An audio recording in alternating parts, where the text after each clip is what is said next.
Good morning dear student.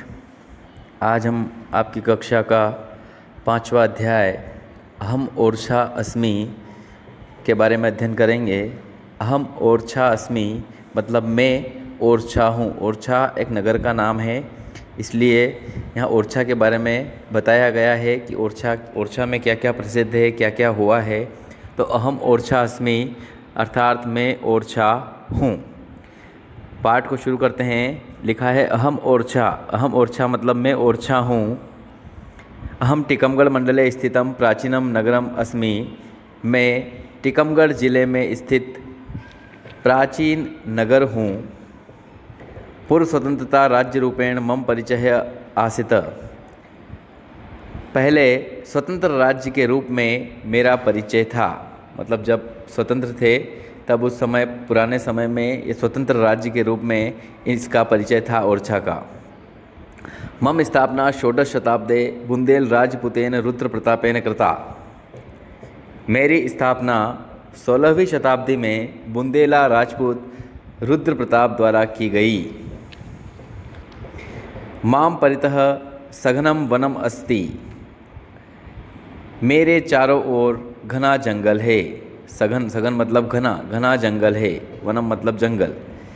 अस्मिन् वने सागौन वृक्षा अधिकाः भवन्ति। आगे लिखा है कि इस वन में सागौन के वृक्ष या सागौन के पेड़ अधिक होते हैं। सागौन काष्ठम बहुमूल्यम भवति। सागौन की लकड़ी बहुत महंगी होती है। सागौन काष्ठम, काष्ठम मतलब लकड़ी, बहुमूल्यम मतलब महंगी या बहुत मूल्यवान होती है। मम वने सिंहा व्याघ्रा हरिणा नीलगावः वानराः स्वच्छंदम विचरन्ति। अर्थात मेरे जंगल में शेर, बाघ, हिरण, नीलगाय, बंदर आदि स्वच्छंद घूमते हैं, अर्थात स्वतंत्र होकर घूमते हैं। अन्ये अपि वन्य पशवः निर्भया वसन्ति। और इनके अलावा दूसरे पशु भी निडर होकर घूमते हैं या रहते हैं, बिना डरे रहते हैं। एतेषां वन्य पशूनां रक्षणाय शासनेन इदानीम अभयारण्यम निर्मितम। अर्थात इन जंगली पशुओं की रक्षा के लिए शासन के द्वारा अब अभयारण्य बनाया गया है। एक सुविधा दी गई है अभयारण्य के रूप में गवर्नमेंट के द्वारा, और एक अभयारण्य बनाया गया है जिसमें हर पशु पक्षी की सुविधा के लिए हर पर्याप्त सुविधा दी गई है। आगे लिखा है मम परिक्षेत्रे चतस्र प्रमुखा नद्य प्रवहन्ति। अर्थात मेरे चारों ओर, अर्थात ओरछा बोल रहा है, ओरछा के बारे में बता रहे हैं कि मेरे चारों ओर 4 प्रमुख नदियाँ बहती है। धसान, जामिनी, जतारा, बेतवा नामन्या नद्या जलस्य आवश्यकतां पूरयन्ति। ये बोल रहे धसान, जामिनी, जतारा और बेतवा, लिखा है वहाँ पे बेतवा नदी या बेतवा नाम की नदियाँ जो है, धसान, जामिनी, जतारा और बेतवा नाम की नदियाँ जो है जल की आवश्यकताओं की पूर्ति करती है। आगे लिखा है कृषि वनम भूमिम च सिंचयति। और ये नदियाँ खेती, वन और भूमि को सिंचित करती है, अर्थात जल की आवश्यकता की पूर्ति करती है। जामिनी नद्या तीरे जम्बू वृक्ष अधिका भवन्ति।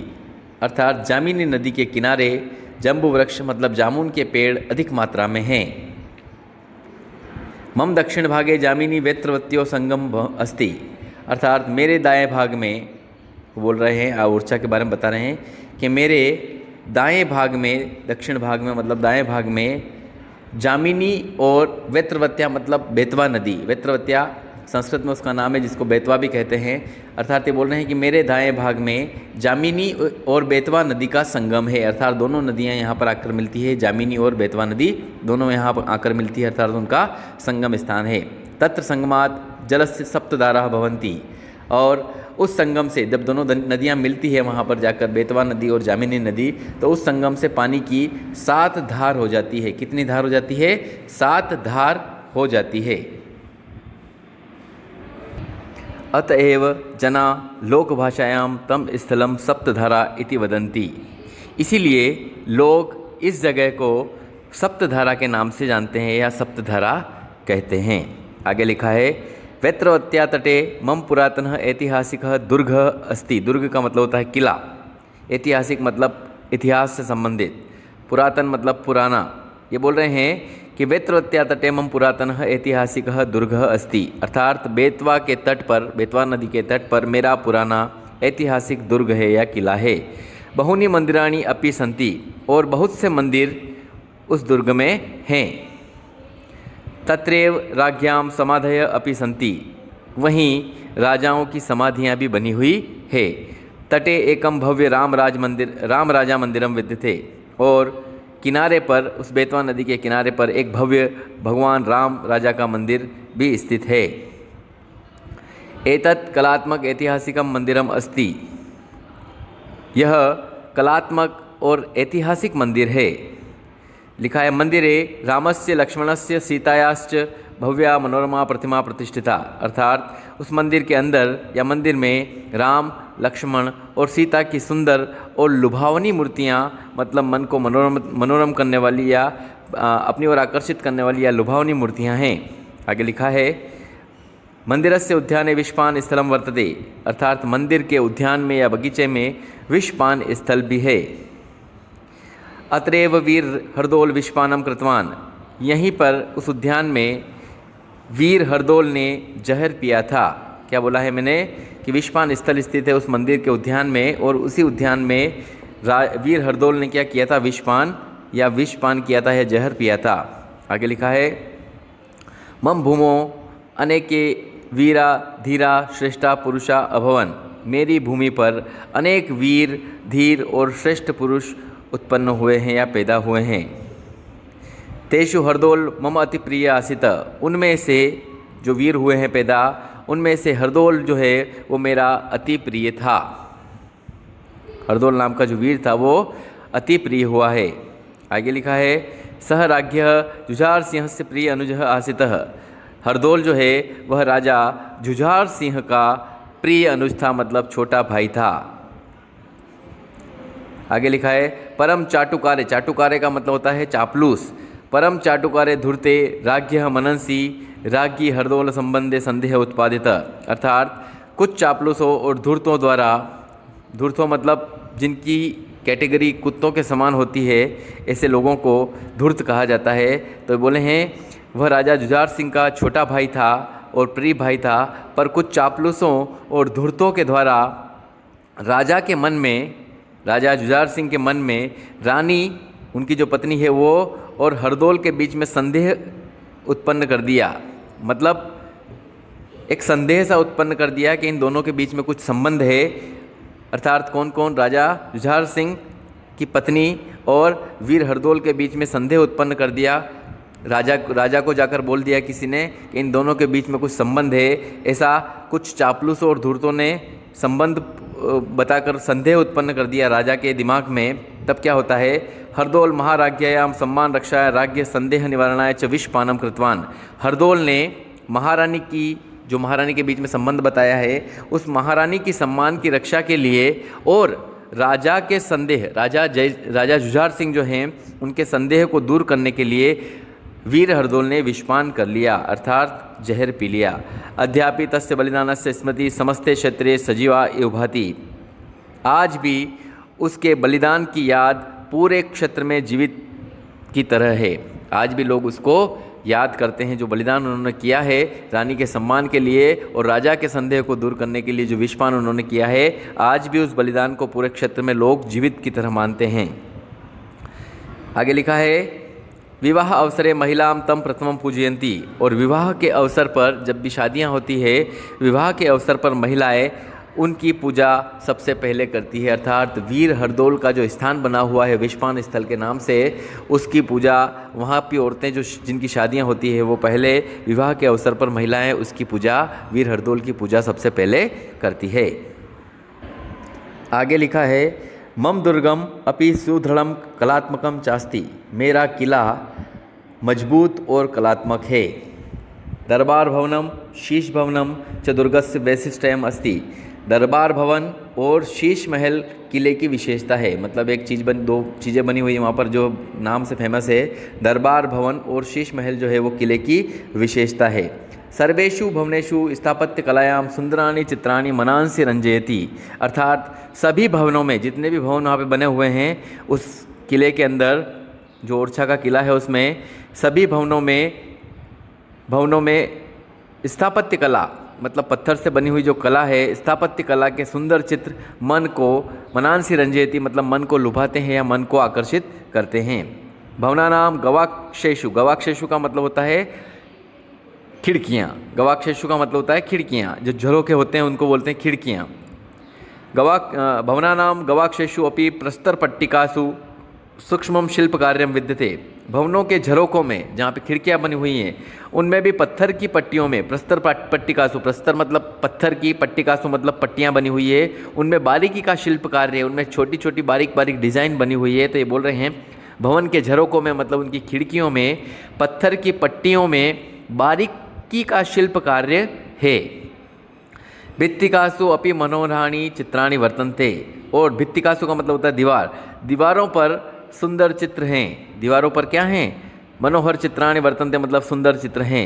दुर्गस्थ अधस्थले काव्य कला विद्धाया नर्तक्याम राय प्रवीणा आकर्षम भवनमपि स्थितम, अर्थात किले के नीचे के भाग में, क्या बोला है, दुर्गस्थ अधस्थले, अधस्थले का मतलब नीचे के भाग में, दुर्ग मतलब किले के नीचे वाले भाग में काव्य कला में निपुण, जिसको सारी काव्य कला आती थी और काव्य कला में निपुण नर्तकी मतलब नाचने वाली राय प्रवीणा, क्या नाम है, राय प्रवीणा का आकर्षक भवन भी बना हुआ है। वहाँ उस किले में एक नर्तकी थी जो सभी काव्य कला में निपुण थी, जिसका नाम था राय प्रवीणा, उसका भी एक आकर्षक भवन उस किले के नीचे वाले भाग में बना हुआ है। आगे लिखा है वामे दर्शनीयम चतुर्भुज मंदिरम विद्यते, बाएं भाग में, किले के बाएं भाग में दर्शनीय मतलब देखने योग्य चतुर्भुज मंदिर है, अर्थात भगवान चतुर्भुज का मंदिर भी है। अत्रापि प्रस्तरेषु कलायाः चित्रणम अद्भुतम भाति, प्रस्तरेषु मतलब पत्थर, अत्रापि मतलब यहाँ पर भी पत्थरों पर कला का चित्रण सुंदर और अद्भुत है। इस मंदिर के ऊपर भी जो पत्थर के ऊपर जो कला बनी हुई है, चित्र बने हुए हैं सुंदर सुंदर, वे अद्भुत हैं। पुरतः सावन भादो नामक स्तंभो प्रसिद्धो, और उस मंदिर के सामने, जो चतुर्भुज मंदिर है उस मंदिर के सामने सावन और भादो नाम के दो पत्थर प्रसिद्ध हैं। दो पत्थर पड़े हुए हैं बड़े बड़े, एक का नाम है सावन और दूसरे का नाम है भादो। तो सामने, उस मंदिर के सामने सावन और भादो नाम के दो प्रसिद्ध पत्थर भी स्थित हैं। यहाँ से आगे पैराग्राफ आगे लिखा है मम परिसरे एकम पुष्पोद्यानम वर्तते, अर्थात उस किले के परिसर में फूलों का पुष्पोद्यान मतलब फूलों का एक उद्यान या बगीचा है। तत्र विविध वर्णानि, वर्णानि मतलब रंग के, विविध मतलब अनेक, कई अलग अलग प्रकार के, तत्र विविध वर्णानि पुष्पाणि पर्यटकानाम चित्तम मोदयन्ति, पर्यटकानाम का मतलब होते हैं जो घूमने के लिए वहाँ पर्यटक आते हैं, देखने के लिए जो पर्यटक आते हैं, जो राहगीर आते हैं देखने के लिए, उनके लिए बताएगा चित्तम मोदयन्ति, चित्तम मतलब मन को खुश करते हैं, मोदयन्ति मतलब खुश करना। ये बोल रहे हैं कि मेरे परिसर में फूलों का एक उद्यान है, वहाँ पर कई रंगों के जो फूल हैं वो पर्यटकों के मतलब जो देखने वाले आते हैं उनके मन को क्या करते हैं, खुश करते हैं। उद्यानस्य नाति दूरे हिंदी भाषाया प्रसिद्ध कवि केशवदासस्य स्थानमस्ति, उद्यान से थोड़ी दूर, उस बगीचे से थोड़ी दूर हिंदी भाषा के प्रसिद्ध कवि केशवदास का स्थान है, अर्थात उनका भी एक स्थान बना हुआ है। जो प्रसिद्ध हिंदी के कवि हुए हैं केशवदास, उनका स्थान उस उद्यान से थोड़ी दूर पे बना हुआ है। आगे लिखा है षोडश शताब्दात आरभ्य मम निर्माणम अध्यावधि चलती एव, 16वीं शताब्दी से, क्या बोला है, षोडश शताब्दात आरभ्य मम निर्माणम अध्यावधि मतलब आज तक, चलती एव अर्थात 16वीं शताब्दी से आज तक मेरा निर्माण कार्य चल ही रहा है, मतलब कुछ न कुछ नया होता ही रहता है वहाँ पर, मतलब 16वीं शताब्दी से लेकर आज तक मेरा निर्माण कार्य चल रहा है। परम सर्वाधिकम निर्माण कार्य महाराज वीर सिंह प्रथमस्य शासन काले अभवत, परंतु सबसे अधिक निर्माण कार्य ओरछा का जो हुआ है वो महाराज वीर सिंह प्रथम के शासन काल में हुआ है। सबसे ज़्यादा निर्माण कार्य कब हुआ, महाराज वीर सिंह के, अर्थात महाराज वीर सिंह जो प्रथम हुए हैं उनके शासनकाल में सबसे ज़्यादा अधिक कार्य हुआ है। आगे लिखा है मम इतिहास रोचक कुतूहलपूर्णम अस्ति, मेरा इतिहास रोचक है और कुतूहलपूर्ण है। मध्यकाले मम विशिष्ट स्थान महत्वम च अस्ति, मध्यकाल में जो बीच वाला काल आया है, प्राचीन काल, मध्यकाल और वर्तमान काल, तो मध्यकाल में जो है, मध्यकाल में मेरा विशिष्ट स्थान और महत्व था। मतलब बीच वाला जो काल आया था उसमें इस ओरछा का विशिष्ट स्थान था और इसका बहुत ज़्यादा महत्व था। अधुनापि राम राजा तथैव विराजते, आज भी राम राजा उसी तरह विराजित हैं। वहाँ पे एक राम राजा का मंदिर है, पहले हमने जिक्र किया है, तो उसके बारे में बताया है कि आज भी राम राजा उसी तरह यहाँ पर विराजित हैं। इदानीमपि जनाः प्रतिवर्षम आगच्छन्ति माम दृष्ट्वा मुदितां भवन्ति। अब भी, इदानीम मतलब अब भी, जना मतलब लोग, प्रतिवर्षम मतलब हर वर्ष, आगच्छन्ति मतलब आते हैं, मतलब ये बोल रहे हैं अब भी लोग प्रतिवर्ष यहाँ पर आते हैं और मुझे देख करके मुदिता मतलब प्रसन्न होते हैं। आगे लिखा है अन्यानि अपि लक्ष्मीनारायण मंदिरम, फूलबाग, दीवान, हरदोल भवन, सुंदर भवन, शहीद स्मारकम प्रभृतीनि द्रष्टव्यानि स्थलानि सन्ति। अन्य स्थल जैसे लक्ष्मीनारायण मंदिर, फूलबाग, दीवान, हरदोल भवन, सुंदर भवन, शहीद स्मारक आदि देखने के योग्य स्थल हैं। यहाँ पर क्या क्या हैं? लक्ष्मीनारायण मंदिर है, फूलबाग है, दीवान है, हरदोल भवन है, सुंदर भवन है और शहीद स्मारक हैं। ये आदि देखने के योग्य स्थल हैं। प्रतिदिनं यात्रिणः आगत्य मम ऐतिहासिकं स्वरूपं दृष्ट्वा प्रसन्ना भवन्ति। प्रतिदिन यात्री यहाँ पर आकर मेरे ऐतिहासिक स्वरूप को देखकर, मतलब जो मेरा पुराना स्वरूप है, ऐतिहासिक स्वरूप है, उसको देखकर प्रसन्न होते हैं।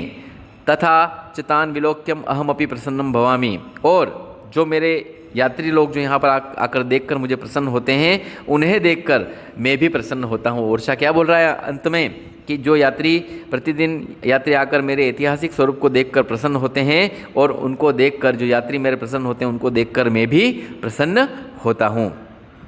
यहाँ पर हमारा 5वां अध्याय अहम ओरछा अस्मि, इसका हिंदी अनुवाद समाप्त हुआ। मैं आशा करता हूँ कि आपको पूरा हिंदी अनुवाद समझ में आया होगा, लेकिन हिंदी अनुवाद समझने से पहले आप अपनी पुस्तक सामने रखें, तब इसका एक एक शब्द आपको समझ में आएगा। और वीडियो को अंत तक देखें, लाइक करें, सब्सक्राइब करें और कमेंट करें। धन्यवाद। Good bye my dear student. इसके प्रश्न उत्तर आपको PDF के माध्यम से भेज दिए जाएंगे। Good bye.